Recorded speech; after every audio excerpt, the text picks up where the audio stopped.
negara tersebut. Kita menjadi bagian daripada itu.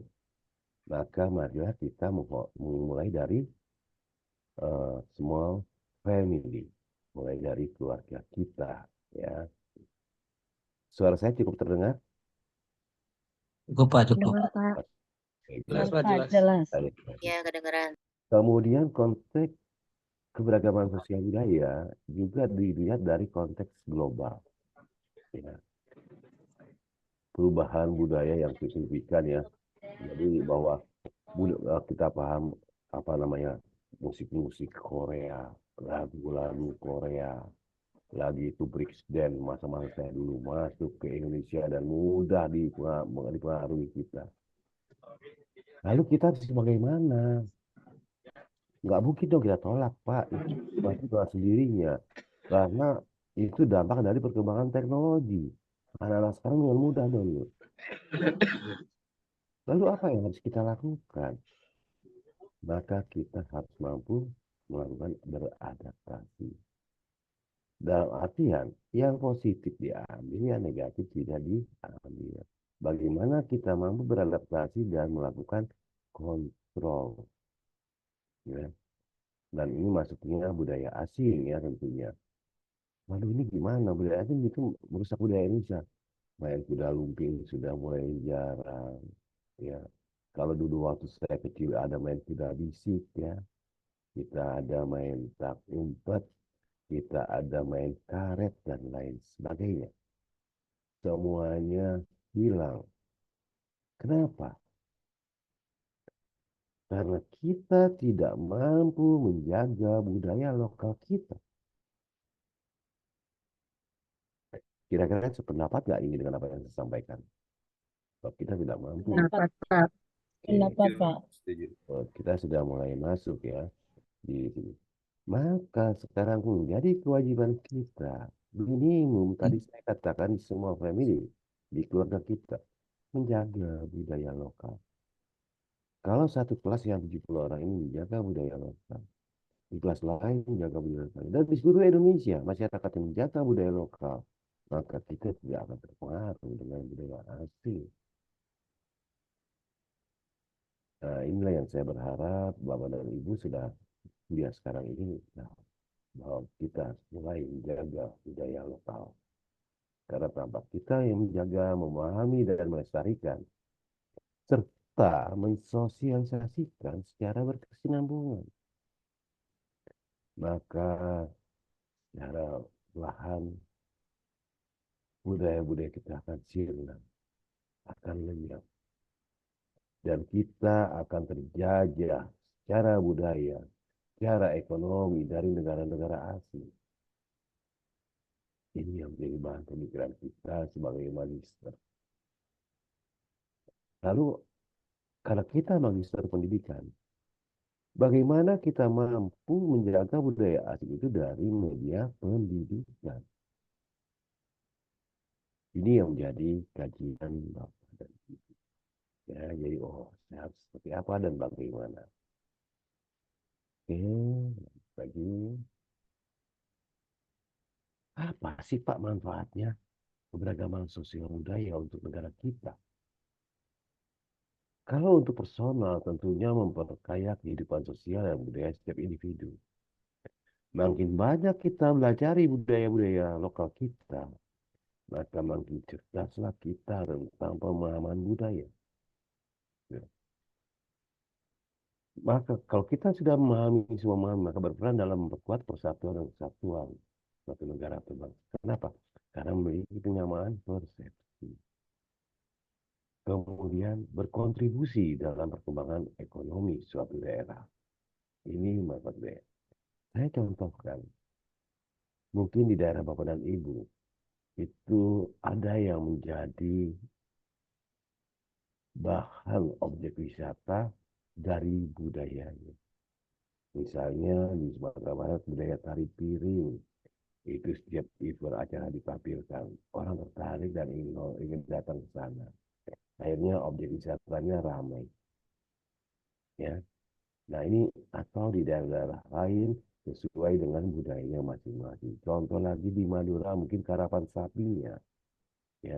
Akhirnya banyak pengunjung datang ke sana ikut untuk menonton karapan sapi dan akhirnya menambah pendapatan masyarakat sekitar, menjadi transaksi jual beli dan lain sebagainya, pembawaan oleh-oleh dan seterusnya.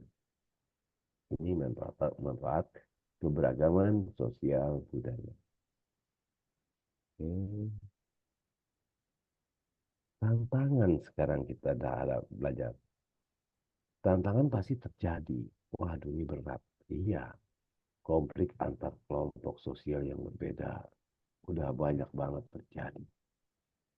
Ya, perbedaan budaya, agama, dan bahasa seringkali menjadi sumber konflik yang mendapat mengganggu kedamaian dan keharmonisan masyarakat.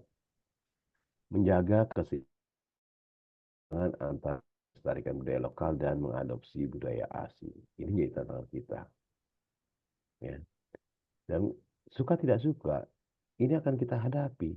Kita tidak mungkin menghindar dari apa yang menjadi tantangan ini. Ya. Maka kita harus ingat, ya, bahwa yang kita jawab dengan pentingnya keberagaman. Bagaimana kita harus jaga itu, tantangan itu kita hadapi, karena kita pahami bahwa sosial budaya itu adalah cermin identitas suatu masyarakat atau menjadi ciri khas. Di tingkat dunia, terkenal Indonesia akan keramah tamahannya, tapi bukan untuk dibohongi. Ya. Kemudian sosial budaya juga memperkaya pengalaman hidup, mendorong toleransi dan pengertian. Kalau kita banyak belajar tentang sosial budaya, maka kita bisa memahami dan akhirnya kita memberikan toleransi. Hmm.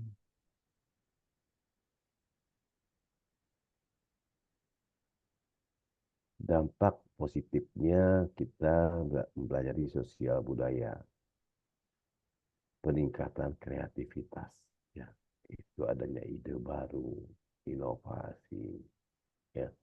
Misalnya ada satu budaya pembuatan kerajinan tangan di satu daerah. Dulu-dulu hanya bikin tas atau bikin asbak. Lalu dengan banyak budaya-budaya yang kita pelajari, kita bisa melakukan inovasi atau buat ide-ide baru yang kita kombinasikan dengan sumber-sumber lain. Kemudian menjadi pembelajaran kita untuk antar budaya, peningkatan hubungan sosial. Jadi kita mungkin Bapak dan Ibu merasakan satu lingkungan rumah tetangga kita dari suku Padang, agama Nasrani, ya, dari suku Batak, agama Nasrani, suku Padang, kemudian ada mungkin orang Bali, ya, yang agamanya juga agama Hindu dan lain sebagainya. Maka bagaimana kita mampu melakukan hubungan sosial? Oke. Cara menghargai keberagaman sosial, pertama kita harus mampu bersikap terbuka dan menghormati perbedaan. Bukan kita melecehkan atau kita mencermati atau kita mempermasalahkan perbedaan-perbedaan. Ini yang sering terjadi di lingkungan masyarakat kita, memperuncing perbedaan. Bila direnungkan lebih dalam, inilah masalah yang sering timbul terjadi kerusuhan. Kalau dipikirkan lebih jauh lagi, kerusuhan itu menjadi kepentingan personal. Hanya karena satu atau dua orang yang salah persepsi, digoyang sedemikian rupa menjadi kepentingan masyarakat. Begitupun dalam dunia politik ini sering digunakan. Maka saya pribadi tidak suka dengan urusan yang sifatnya berbau politik. Ya, kemudian belajar tentang budaya lain itu juga menjadi suatu penghargaan. Belajar budaya lain itu menjadi suatu tambahan pengetahuan bagi kita. Terus kemudian membangun dialog dan kerjasama. Oke. Nah, sekarang keluarga.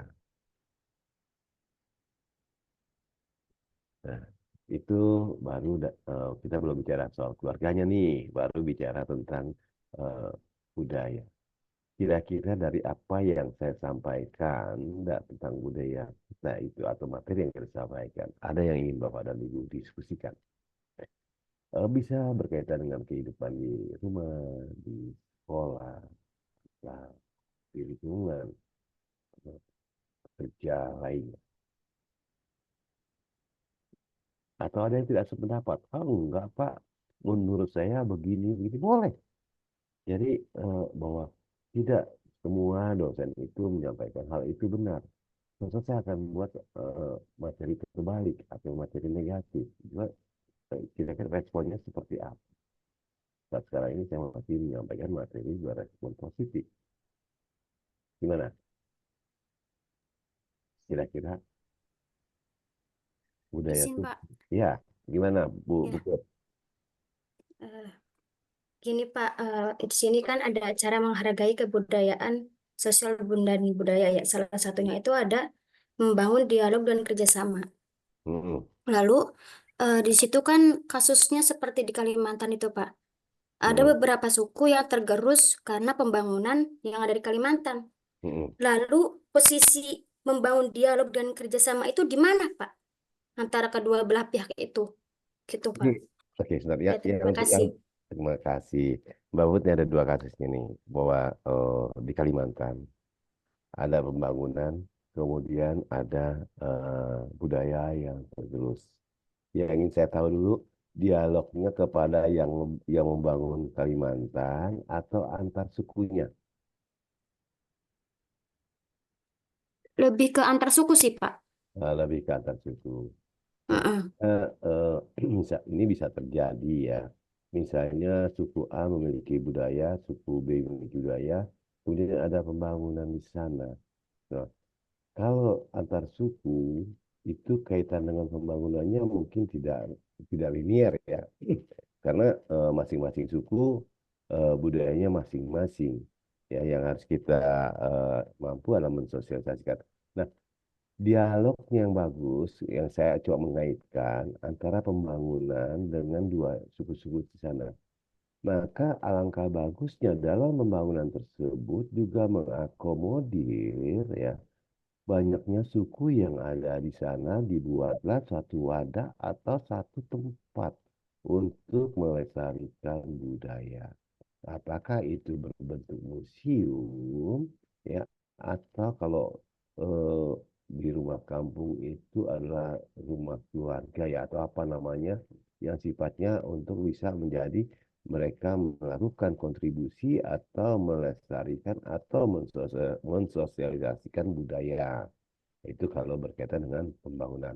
Nah, kalau dari antar suku tadi, yang terjadi mungkin berlomba-lomba ingin masuk dalam suatu wilayah tertentu yang baru, ya. Mungkin budaya A ingin lebih dulu dibandingkan suku budaya B. Nah, ini barangkali juga menjadi keselisihan, ya. Maka di sini harus dilakukan kebijakan-kebijakan yang pengembang atau pembangun wilayah tersebut, bagaimana menjaga keseimbangan ya kebutuhan. Jadi betul-betul eh, pengembang ini atau yang bangun Kalimantan itu menjaga hal yang demikian. Nah, ini harus dimulai. Kalau tidak, maka dia akan terkikis. Kalau satu yang dipakai, satu tidak, maka yang tidak terpakai, tidak tersosialisasikan secara perlahan akan sirna. Nah, ini harus dijaga. Maka pada saat nanti ibu menjadi seorang pengembang di sana, ya berikan masukan seperti itu. Jadi harus ada wadahnya. Ada tempat yang memberikan kesempatan kepada suku-suku yang di sana untuk mampu melakukan sosialisasi, mampu untuk terus menyebarluaskan tentang budaya-budaya tersebut selain di wilayahnya sendiri. Demikian ya Bu ya. Oke, ada lagi. Baik, kalau tidak ada, saya coba lanjut nih tentang sekarang lebih masuk lagi nih kepada diri kita, ya, keluarga. Ini kemarin saya sudah nanya nih, masih banyak yang belum merit juga ya? Nggak apa-apa ya, belajar juga di sini. Baik, saya lanjut.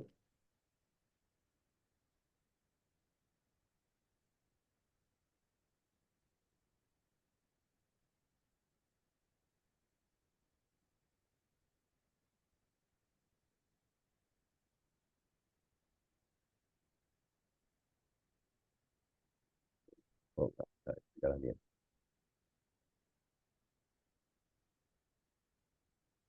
Terlihat share screen-nya. Ya, kelihatan Pak. Sudah Oke. kelihatan. Yang belum berkeluarga, sosok akan berkeluarga ya. Jadi ikut belajar.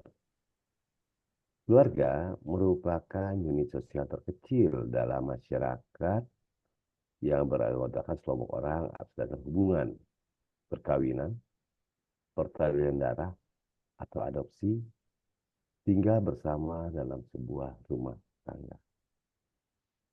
Small family. Oke.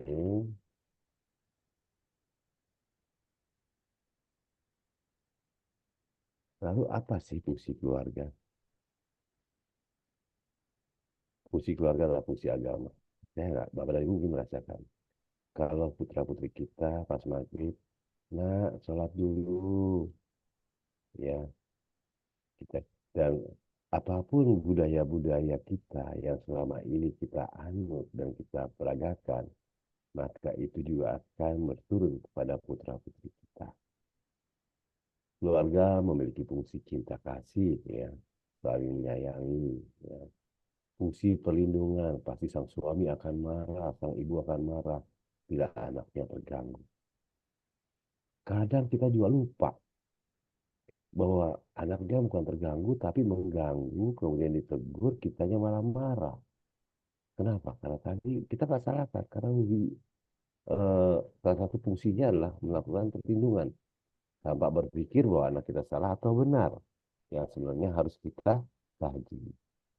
Kemudian fungsi reproduksi, fungsi sosialisasi dan pendidikan, fungsi ekonomi, fungsi pembinaan lingkungan. Nah, ini eh, menjadi peran daripada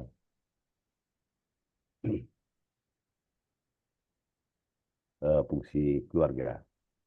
Oke.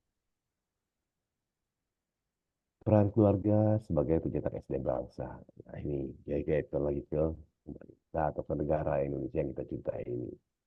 Sebagai unit kecil, kecil dalam masyarakat yang merupakan lembaga pertama dan utama untuk mengembangkan sumber daya manusia.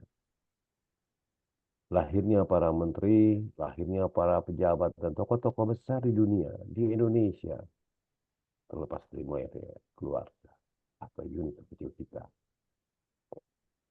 Suatu lembaga yang memiliki kewajiban dalam memenuhi kebutuhan-kebutuhan anaknya yang meliputi agama, pendidikan karakter, psikologi, makan, minum, dan perlindungan. Keluarga merupakan suatu organisasi yang melahirkan keturunan, membesarkan anak dan hidup saling berdampingan dalam waktu yang lama. Saya nggak mungkin lah kita sudah lihat keluarga ingin hari ini keluarga besok kita pisah ya. Ya, kalaupun ada itu satu dua dan itu menurut saya unlinear ya atau di luar pola pikir kita. Keluarga merupakan pilar suatu bangsa sebagai unit sosial ekonomi terkecil dalam masyarakat. Kita paham sekarang peran kita ya sebagai pencetak sumber daya manusia yang tentunya akan mencetak sumber daya bangsa. Terbayang bila Bapak dan Ibu semua melakukan ini dan suatu nanti putra-putri Bapak dan Ibu yang menjadi salah satu tokoh terkemuka di Indonesia ataupun di dunia.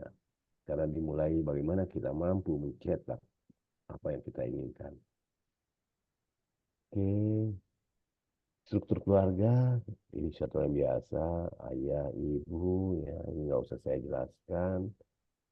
Alapan fungsi keluarga yang penting adalah keagamaan, sosial budaya, cinta kasih, perlindungan, sosialisasi, pendidikan, reproduksi, ekonomi, pembinaan lingkungan. Ini yang terpenting bahwa kita memiliki fungsi daripada keluarga kita. Kita sebagai kepala keluarga atau sebagai ibu rumah tangga. Lalu bagaimana kita mampu mempertahankan keluarga kita sesuai dengan apa yang kita jalankan untuk fungsi-fungsi keluarga kita. Kemampuan keluarga untuk mengolah sumber daya dan masalah yang dihadapi keluarga akan menjadi keluarga yang sejahtera. Ketahanan keluarga menurut undang-undang ya, ini merupakan kondisi dinamik suatu keluarga yang memiliki keuletan dan ketangguhan, serta mengandung kemampuan fisik, ya, material dan psikis mental. ya, guna hidup mandiri dan mengembangkan diri dan keluarga untuk hidup harmonis, meningkatkan kesejahteraan lahir dan batin. Ya, itu menurut Undang-Undang Nomor 10 Tahun 1992. Nah, ini cara meningkatkan ketahanan keluarga. Diawali dengan apa? Pembangunan pendidikan, ya, penguatan ekonomi. Nah, ini dua faktor ini menjadi hal yang sangat penting. Dan Bapak dan Ibu bisa merasakan, ya, bahwa pendidikan itu menjadi keinginan kita semua. Mampu kita sering terbentur dengan kekuatan ekonomi. Bagaimana kita melakukan pemilihan itu? Bagaimana kita mencoba untuk keduanya mampu kita atasi dan keduanya bisa berjalan. Barangkali di antara Bapak dan Ibu semua pernah mengalami satu keinginan untuk studi, untuk lanjut, tapi kondisi finansial kita belum mumpuni. Sehingga kita yang mencoba mengkaji, mencoba mencari solusi, langkah-langkah positif yang bisa kita ambil. Dampak positif, ya, kalau kita sudah memiliki ketahanan keluarga. Keluarga lebih mudah dalam menghadapi kondisi yang darurat. Kita akan menjadi orang yang responsible, ya, kita nggak kaget. Keluarga akan lebih mudah beradaptasi. Ya. Keluarga akan berkontribusi menjadi SDM yang luar biasa atau yang baik. Ya, dan dia tentunya menjadi selalu memiliki kesempatan yang besar untuk berkontribusi membangun lingkungan sosial sehat dan harmonis. Ya Pak, coba bayangkan, ini satu contoh ya saya ingin sampaikan. Pasti yang diangkat ketua RT karena dia mampu bersosialisasi bagus dan rata-rata ya ekonominya sudah cukup bagus. Itu sebenarnya memilih. Tapi ya kadang-kadang satu daerah terpencil barangkali memilihnya itu berdasarkan kedekatan emosional ya. Kondisi saat ini ya, angka kematian ibu masih tinggi ya. Keluarga Indonesia berada dalam kondisi yang kurang kuat dan rentan.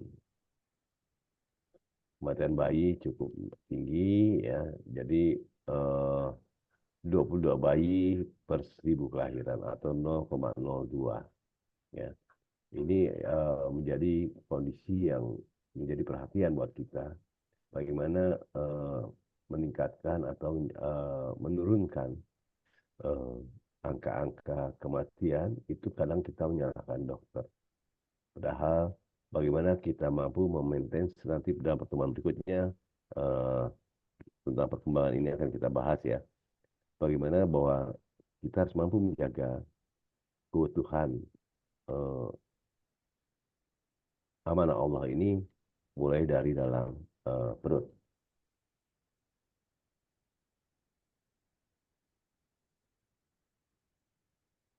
Tidak usah lagi. Oke. Nah, yang kedua, materi kita sebagai ibu rumah tangga, kita sebagai kepala rumah tangga, tapi kita juga sebagai penduduk atau masyarakat Indonesia yang cinta negara kita, cinta negara Indonesia, ingin negara kita maju. Diawali dengan diri kita, diawali dengan keluarga kita. Nah, kemudian kita kaitkan lagi dengan fungsi kita sebagai seorang pendidik. Ini memiliki peran juga meningkatkan sumber daya kita di masa depan. Baik, dari paparan ini kira-kira apa yang ingin disampaikan atau ingin dipertanyakan atau ingin didiskusikan? Atau bingung? Bingung atau gimana nih? Ya Pak Cecep gimana Pak Cecep? Bingung nggak Pak Cecep? Silakan. Yang mau saya tanya, Bentar, ada Pak Cecep dulu. terima kasih Pak, suara saya terdengar ya. Tapi agak dengung Pak Cecep. Oke, baik. Saya ingin tanya tentang autisme, Pak. Apa? Autisme, Autis, oke. ya, itu menurut, menurut Bapak sendiri atau teman-teman, kira-kira apa penyebabnya bisa ada anggota keluarga yang autisme? Cukup. Autisme Pak ya, autisme ya. Oke. Eh, saya harus ingin meluruskan. Pertama, saya bukan dokter ya. Informasi yang saya terima, autisme itu adalah salah satu penyakit bawaan. Ya, Eh, ada teman saya juga punya anak autis. Sesuatu yang berlebihan ya, terlalu agresif ya dalam menyelesaikan masalah. Tapi hebatnya anak dari sahabat saya itu sampai terpilih oleh negara Indonesia untuk dikirim ke Korea karena dia menjadi ahli matematika. Ya. Nah, jadi ya, kalau kita apa itu autis? Autis adalah satu penyakit bawaan. Ya. Eh, Kalau saya boleh mengatakan bahwa itu adalah perubahan gen ya yang ada dalam tubuh kita. Nah, sekarang yang terpenting Pak Cecep, bagaimana kita mampu mengolah manusia yang mengalami penyakit autis, kata penyakit saja, ya, itu bisa dimanfaatkan sesuai dengan kebutuhannya. Ya, nah ini yang harus kita lakukan. Kadang kita letih ya, kita suruh begini dia begitu, kita suruh duduk dia lari, ya itu seni. Lalu kita harus marah, jangan. Karena kita pertama kita memahami bahwa itu emang dunianya dia. Ya, itu dunianya dia. Yang harus kita lakukan bagaimana kita mampu menyalurkan aspirasi sesuai dengan bawaan atau bakat autisnya di orang yang bersangkutan. Itu Pak Cecep. Jadi jangan sekali saya berharap pada Bapak dan Ibu malah kita mencolimi atau ini kok susah banget diatur gitu ya. Orang mau begini begini gitu, nggak bisa. Ya. Karena kita sadar kalau kita itu ya kita juga autis namanya. Ya, jadi kalau kita tahu ya kita harus betul-betul bisa membedakan dan kita paham ya bahwa memang harus diatasi dengan cara yang berbeda karena dia berbeda dari yang lain. Begitu Pak Cecep ya. Oke, Ya, tadi siapa yang ingin tanya? terima kasih. Oh, saya ada yang mau nanya. Oh, Bu Fitri. Oke. Cuman ini ada kaitannya sama keluarga dan budaya ya Pak ya. Mm-mm. Kebanyakan kan identik di katakanlah di wilayah saya tempat tinggal gitu. Ada beberapa keluarga gitu yang statusnya mungkin kayak keluarganya yang broken home atau mungkin Mm-mm. ibunya kan dengan sebutan janda lah. Mm. Nah, jadi budaya di sini ini nih Pak, sampai sekarang nih saya belum sempat apa ya temukan jawabannya gitu. Kenapa sih seorang single parent itu di lingkungan kita, khususnya masyarakat Indonesia yang dominan itu kan kebanyakan apa manusianya itu beradab, punya budaya yang bagus, tata krama yang bagus, tapi kesannya dengan status ya itu identiknya jelek gitu. Memang sih bukan terjadi sama saya, tapi sama lingkungan lah tempat tinggal saya ada beberapa gitu. Itu kalau menurut Bapak kendalanya apakah dari segi pendidikan keluarganya yang istilahnya mengajarkan anaknya, oh itu jelek ya gitu, status itu jelek, atau mungkin memang dari budaya bawaannya dia, atau mungkin dari apa gitu Pak? Oke, saya tanggap ya, Bu Fitri. Jadi begini, ini kaitan dengan budaya. Di satu daerah tertentu ada seorang yang single parent itu dianggap jelek saja. Kita kaji lebih dalam, Bu Fitri. Pertanyaannya, kenapa budaya itu timbul? Iya benar. Budaya itu timbul karena perilaku dari yang single parent sebelumnya. Akhirnya tersosialisasilah bahwa single parent itu jelek. Nah, lalu gimana nih Pak? Kalau begini, saya kan tidak seperti yang terdahulu. Saya tidak mengganggu pria-pria lain kok, kata sisi yang sekarang ini, ya kan? Saya justru mampu menjadi ayah dan ibu untuk anak-anak saya. Saya mampu menjaga harga diri saya. Tapi kenapa masyarakat tetap mengatakan itu? Pertama saya ingin sampaikan tadi lingkungan budaya yang sudah terdetek sebelumnya mengatakan seperti itu. Ya berarti menjadi bagian dari histori. Kedua, latar betul yang Ibu katakan, latar belakang pendidikan. Ini saya bahas tentang orang yang memberikan statement dulu ya, yang mengatakan juga gitu. Latar belakang pendidikannya sendiri yang berpengaruh untuk dia membuat satu pernyataan. Biasanya kalau orang yang sudah mengalami pendidikan seperti Bapak dan Ibu, itu memahami ya dan melihat secara fakta. Ya. Kalau secara fakta tidak, dia tidak akan membuat satu statement bahwa negatif terhadap seorang yang single parent tadi. Ya. Budayanya iya, pendidikannya iya. Terus yang kata kunci bagaimana Pak solusinya? Ya, saya ingin sampaikan kepada Bu Fitri, tunjukkanlah kita yang single parent ini bahwa kita bisa. Kita single parent ini, mohon maaf, saya ingin sampaikan, bisa menunjukkan menjadi manusia yang baik, ya, manusia yang bisa mampu berkontribusi terhadap lingkungan sosial, manusia yang bisa mampu berkontribusi terhadap keluarganya. Ya. Ini yang Berarti dengan kata lain, kayak saya nih melakukan pendekatan sama orang tersebut gitu ya Pak, ngasih tahu atau arahan seperti apa gitu Pak. ya jadi begini. Pada saat kita kok ini, kalau menurut saya kalau kita kasih tahu juga dia tetap akan berpikiran negatif. Tapi yang saya ingin sampaikan, kita harus melakukan suatu perubahan terhadap diri kita. Tunjukkan di dalam lingkungan bahwa kita ini adalah terbaik. Misalnya, ya eh, si single parent tadi itu menunjukkan prestasinya, ya. Oh, rupanya tidak seperti itu. Maka akan terkikis otomatis, ya. Seandainya pun kita bicara baik-baik, orang tetap a priori. Karena yang dilihat adalah diri kitanya. Kita bicara baik-baik, tapi ternyata kelakuan kita tidak baik. Nah, itu yang jadi masalah. Nah, kalau menurut saya sekarang kita rubah diri kita tunjukkan kita menjadi orang yang bermanfaat. Maka otomatis itu akan terkikis. Jadi kalau kita samperin Ibu Fitri orangnya, kita bilang tapi kedekatan emosional kita bangun ya. Dalam arti kedekatan emosional kita bangun, kita tetap sapa orang-orang mengatakan itu kita jangan malah kita menjauh. Ya, Assalamualaikum, misi Pak. Ya. Tapi kita batasi. Kenapa? Karena gini, ini unsurnya beda nih ya. Saya nggak tahu yang bicara itu laki atau perempuan.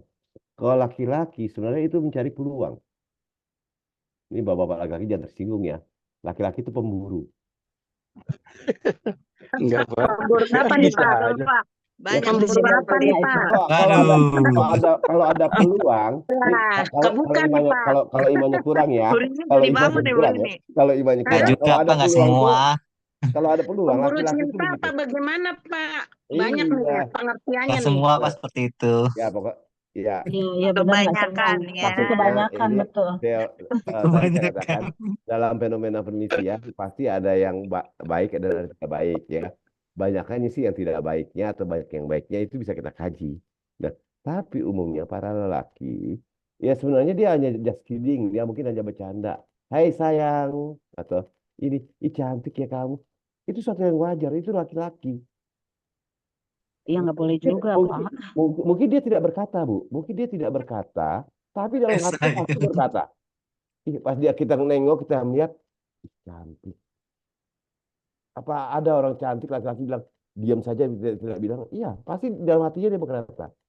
Atau, dia baik. Ada sesuatu kalau yang very good, ada yang lihat bagus. Itu akan keluar dalam hatinya. Bukan berarti, ini tolong konotasinya jangan sampai berpikir bahwa ingin mengganggu ya, bukan ya. Jadi tolong cara berpikirnya bukan, oh laki-laki pemburu itu laki-laki ingin mengejar wanita dan ingin apa gitu. Itu tidak seperti itu ya. Jadi Sepertinya begitu, Pak. nah itu Nah, itu Pak. Tapi kebanyakan seperti itu Pak. Kalau Oh. pemburu itu pengertiannya tanda tanya Pak. Nah itu saya luruskan Tidak semua tadi. Ibu. Nah, tadi saya luruskan ya, tadi saya luruskan. Banyakannya Pak. Nah, tadi saya luruskan ya, saya luruskan. Jadi jangan kalimat Pak Irwan ini pemburu ini kayaknya statement saya juga laki-laki kok. Ya. Iya. Iya, Pak. Saya bisa dijewer istri saya di belakang ini kalau seandainya. Ya, nggak usah pemburu ya. Jadi maknanya itu tidak ditanda kutipkan negatif ya. Oke, jadi bagaimana kita menunjukkan Bu Fitri ya bahwa kita bisa menjadi yang terbaik, kita bisa dikenal bagus oleh masyarakat, maka otomatis eh, value atau penilaian terhadap diri kita akan berubah. Oke, Bu Prista, silakan. Ya Bapak, Assalamualaikum warahmatullahi wabarakatuh. Bu Prista kenapa nggak on cam? Lagi di jalan. Lagi beberes Pak. Ya, silakan Bu Prista. Izin bertanya sekaligus curhat nih Pak, berdasarkan Hmm, pengalaman saya di sekolah. hmm, Kan tadi membahas tentang keluarga ya Pak. hmm, Di keluarga itu kan pasti peran orang tua lebih tinggi dibandingkan dengan anak. hmm. Pertanyaan saya, bagaimana jika orang tua atau seorang ibu ini kehilangan perannya dalam Oke. keluarga? Dalam maksud, eh, jadi anaknya ini udah nggak mempan gitu, dibilangin sama orang tuanya, Ibu Pak. bapaknya sama udah nggak bisa bilangin lagi gitu. Ya, jadi orang tua tersebut bilang ke saya kalau bagaimana Bu, saya Udah, sudah angkat tangan untuk menghadapi anak ini. saya udah terserah deh, anak udah apain deh, udah sebel Nah, saya sama anak iya, saya gitu terus ya. meminta bantuan saya untuk memberitahu anak tersebut. Hmm, Di posisinya, saya juga belum berkeluarga, jadi belum tahu hmm, bagaimana cara mengatasi hal tersebut. ya, Saya ya. minta saran dari Bapak, bagaimana saya menyikapi peristiwa itu, Pak. Oke, makasih ya. Ya, untung aja nanyanya ke saya, sarannya nggak, kalau nanya ke orang lain, sarannya ibu buru nikah, kan repot. Nggak bercanda ya, Bu Prista ya. Iya, Jadi gini, Bapak. jadi saran saya, ya wajar kalau Bu Prista belum tahu. Tapi biar bagaimanapun, Bu Prista adalah seorang guru, atau profesi guru. Nggak boleh kita mengatakan, oh saya kan belum nikah, saya tidak tahu cara menghadapi hal demikian. Kenapa? Karena seorang guru harus berwawasan ilmiah. Clear, itu yang pertama. Maka kita harus mampu menjawabnya. Tapi yang ingin saya sampaikan pertama, saya akan kaji tentang keluarganya dulu. Bila seorang anak yang sampai orang tuanya bicara, terserah deh, saya udah gak sanggup mengurus anak saya. Maka apa yang coba ada di benak kita sebagai pendidik? Pertama, saya ingin sampaikan potensi ya atau kemampuan dari kedua orang tua. Mungkin orang tuanya mohon maaf ya,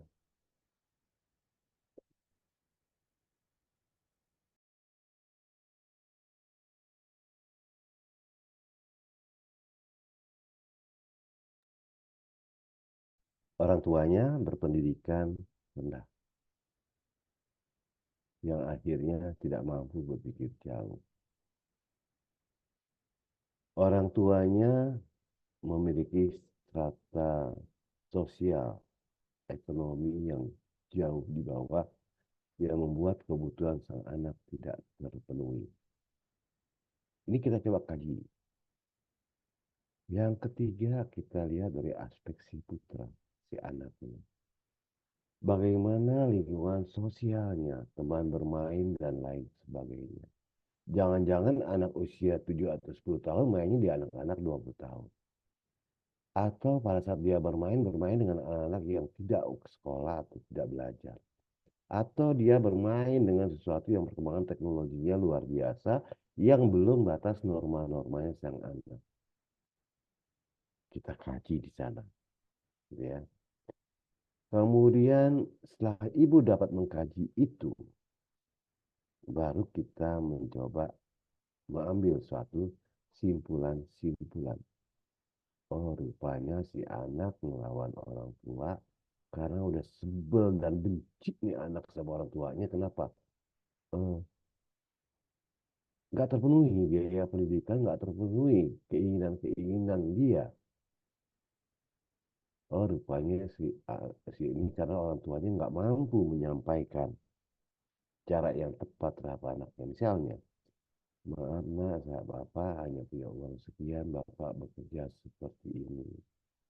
Ya, kita dalam keadaan susah, kita berjuang bersama, kamu berjuang dengan rajin belajar, membuat kita menjadi bangga. Nah, bagaimana metode-metode itu disampaikan itu yang harus dipelajari. Ya. Kemudian kita lihat, oh si anak ini karena terlalu hebat, dia bermain teknologi yang luar biasa. Materi-materi ngelawan itu didapat dari dunia film. Ya. Ini juga menjadi kajian. Ya. Bagaimana kita mampu menjelaskan kepada anak itu kan hanya fiksi, itu hanya fiktif. Jangan kamu akumulasikan dalam kehidupan kamu. Atau si anak ini bergaul yang luar biasa, yang tidak masuk pada fasenya. Dia masuk fase remaja bergaul dengan orang dewasa. Atau karena keterpaksaan. Orang tuanya yang tadi mempendidikan rendah, itu memberikan suatu penekanan si anak itu untuk berkontribusi dalam kebutuhan keluarga. Nah, ibu coba kaji, ibu pelajari, ya. Nah, kemudian baru ibu ambil satu simpulan. Baik, kita nggak akan mampu memberikan simpulan kalau kita tidak mempelajari itu. Jadi, Bu Prista nggak usah khawatir, walaupun masih posisi single, Bu Prista bisa menjadi seorang ibu guru yang baik. Kalau melakukan kajian-kajian seperti itu. Ya. Oke, jelas ya Bu Prista ya. Iya, makasih Bapak. Ya, mudah-mudahan manfaat. Oke, sekarang Bu Dwika Munte. Terima Silakan. kasih Pak. Ya. Yang ingin saya tanyakan di sini kan kehidupan sosial sekarang nih dengan materialisme yang dimana media-media sosial itu penuh dengan flexing. Ada seperti saat ini lagi heboh yang figur yang menggunakan jet pribadi ke luar negeri dengan pembelaannya katanya dia nebeng gitu. Jadi bagaimana peranan keluarga di tengah fenomena seperti ini gitu? Karena hampir banyak sekarang masyarakat yang seperti menormalisasi hal ini gitu, terutama bagi anak-anak remaja ya Pak ya, dimana kita tahu bahwa memakai brand-brand branded kayak gitu menjadi suatu prestise bagi mereka gitu. Bagaimana kita sebagai orang tua yang sekarang ini malah jadi dominan menormalisasi hal itu gitu. Bagaimana peranan keluarga di tengah hal ini gitu Pak. Makasih Pak. Oke, makasih. Nah, ini memang fenomena sering terjadi ya, bahwa semuanya ingin ngetren dengan barang-barang branded. Sampai kadang-kadang dibawa orang naik pesawat jet ya, dan tidak tahu bahwa itu pinjam dan lain sebagainya. Terus bagaimana kita keluarga? Kalau saya tidak mengambil soal pesawat jetnya, tapi saya ingin bahwa tadi yang kata kuncinya, ini si anak ini senang banget dengan barang-barang branded, ya kan? Nah, terus bagaimana peran kita keluarga nih? Ada dua hal masalah ini begitu. Pertama, saya ingin menyampaikan bahwa bagaimana potensi atau kemampuan keluarga itu akan berpengaruh pada keinginan seseorang. Saya ingin contohkan, kalau kita punya uang 50.000, kita mungkin hanya ingin makan warteg atau makan bakso saja. Tapi pada saat di kantong kita ada uang 500.000, mungkin kita ingin makan restoran Padang, atau kita ingin makan steak.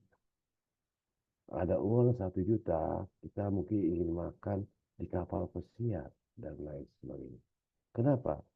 Itu adalah hukum alam yang meningkatkan bahwa makin tinggi strata sosial seseorang, makin banyak kebutuhan yang dikeluarkan. Itu pertama ya. Jadi kita harus melihat anak ini karena kebutuhannya terpenuhi atau tidak. Nah, ada kasusistik, udah keluarganya, mohon maaf ya, jangan tersinggung, keluarganya susah, ibu bapaknya dagang pecel, ya, si anak mau pakai barang-barang branded, bukan apa, karena melihat teman-temannya memasang pakaian branded. Nah, itu yang sering terjadi dalam kasus ini. Nah, bagaimana masa ini dapat dibuat sebagai ketahanan keluarga? Nah, maka yang harus dilakukan oleh kita, pertama memberikan pemahaman kepada anak-anak kita bahwa kan anak tidak pernah tahu, anak berjalan selalu ada. Kenapa anak berjalan selalu ada? Karena kita memberi. karena kita selalu menyanggupi. Nah, marilah sekarang sudah kita berlatih sama diri kita untuk mampu berkomunikasi dengan bagus. Bahwa anak kita itu menjadi teman kita, anak kita menjadi alat diskusi buat kita, anak kita menjadi pemahaman. Nah, kadang orang tua ini diktator juga. Maunya orang tua nggak pernah salah. Pasti semuanya kita akan berpikir seperti itu. Ya. Bapak nggak pernah salah. Yang salah kamu, paham? Wah, galak gitu aja itu laki-laki itu. Ya. Nah, padahal kita sadar ya kita salah. Kenapa sih? Maaf ya nak ya, papa tadi lupa. Ya walaupun kita nggak sadar, kita lupa. Ya kita berusaha untuk bisa berkomunikasi dengan bagus, Bu. Gitu. Jadi si anak ini nggak mungkin akan ini. Kedua tadi karena teknologi, Bu. Ya, karena temannya kedua karena teknologi. Dia sering nonton ini nonton itu. Nah ini yang kita juga sebagai orang tua, sebagai guru memberikan pemahaman. Ya, memberikan pemahaman yang luar biasa. Mungkin betapa beratnya tugas kita. Makanya guru itu mulia. Ya. Oke Bu Dwike ya, mudah-mudahan manfaat. Ya, makasih Pak. Oke, nah karena waktu tinggal 20 menit, kita coba lagi di LMS. Ya, di LMS itu, ini absen saya ingin tahu nih, ada yang kesulitan absen lagi ya?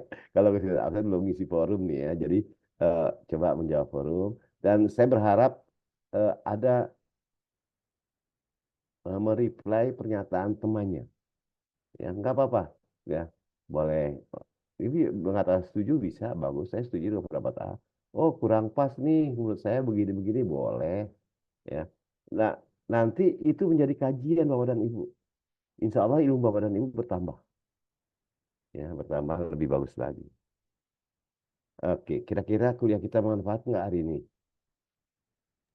Bermanfaat, Pak. Insya Allah bermanfaat. Apa tentang keluarga? Amin. Ya, jadi Bismillah bermanfaat, Pak. amin.